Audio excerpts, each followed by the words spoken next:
To celebrate collecting over 100 vinyl records, I decided to do a little countdown of sorts to see who dominates in my collection. Who am I the most favorable towards as far as artists go? This is about how many I've collected out of this collection. Like how many albums are to a particular artist, not how much of their discography have I collected. No, I can't do that. Especially when it comes to things like live albums, singles, rarities, compilations. I couldn't bring myself that far, even for my favorites. So, we're gonna count down the top 3 artists that I have collected so far in vinyl format. At number 3, and this one came to me as a surprise, was The Who. It was something that I realized over collecting the past couple of months. I just happened to be getting more Who records along with other ones, and I'm like, okay, there's a lot more than just 1 or 2 albums that I thought I would originally pick up. Now, there's 7, but it's an asterisk, and it probably should be closer to 5.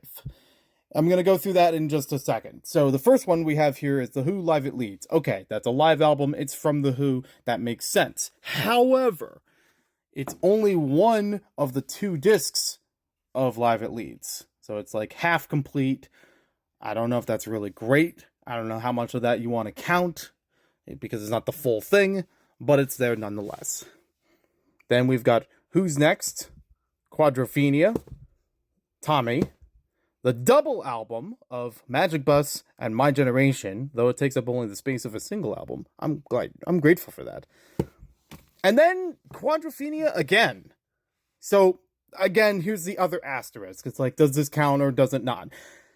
This is a soundtrack from the film that is based on the album. However, most of the album is here on the soundtrack. Like, maybe a little bit different with some versions of it here and there. Maybe different takes or demos or such. But they are still the same songs. You can see most of the names here say The Who. So, I kind of want to consider it a Who album on its own. But it's a soundtrack, and it does have other artists, so it could be a compilation.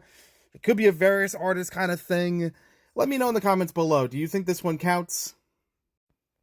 Up next at number 2, we have Van Halen. Now, this had to happen. I am a huge Van Halen fan. I love the David Lee Roth era, and I even like some of the Sammy Hagar era stuff too. Even Sammy Hagar's solo stuff. I really enjoyed that as well. Chickenfoot and so on. So there are 8 records, 8 albums in here. We have Diver Down, 5150, OU 812, 1984. I almost forgot it for a second because of the Roman numerals.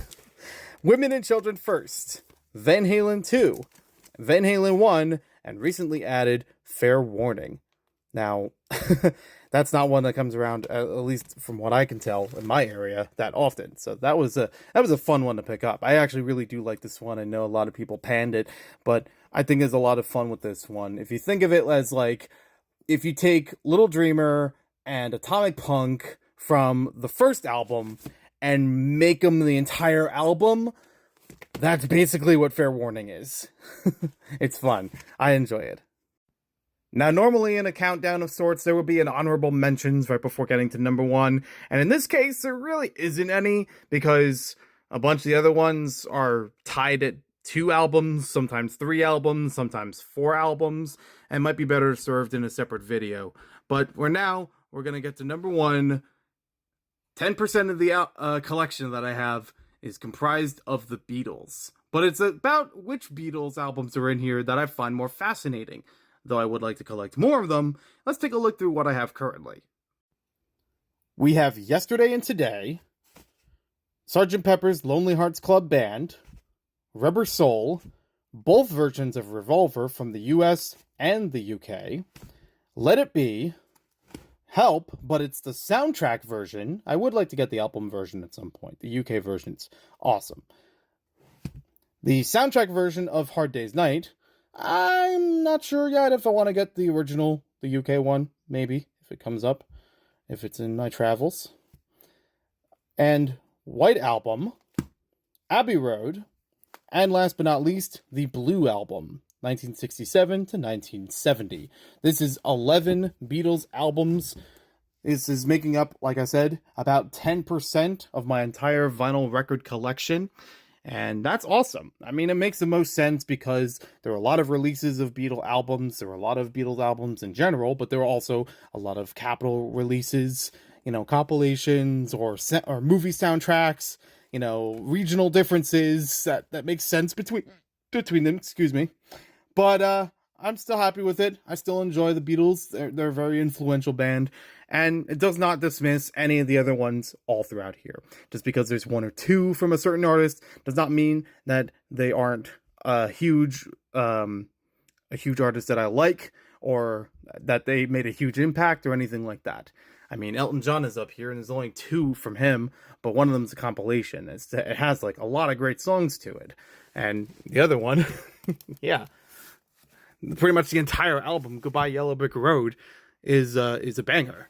It's worth it, very worthwhile. Not to mention, there's also a lot of these artists that I have with some form of compilations, whether it's singles compilations or greatest hits or something like that. Their music has transcended from many different albums, but it is nice having it as a complete package. So I still am glad that I have a lot of variety of music within here of all different artists, of all different ages, of all different decades.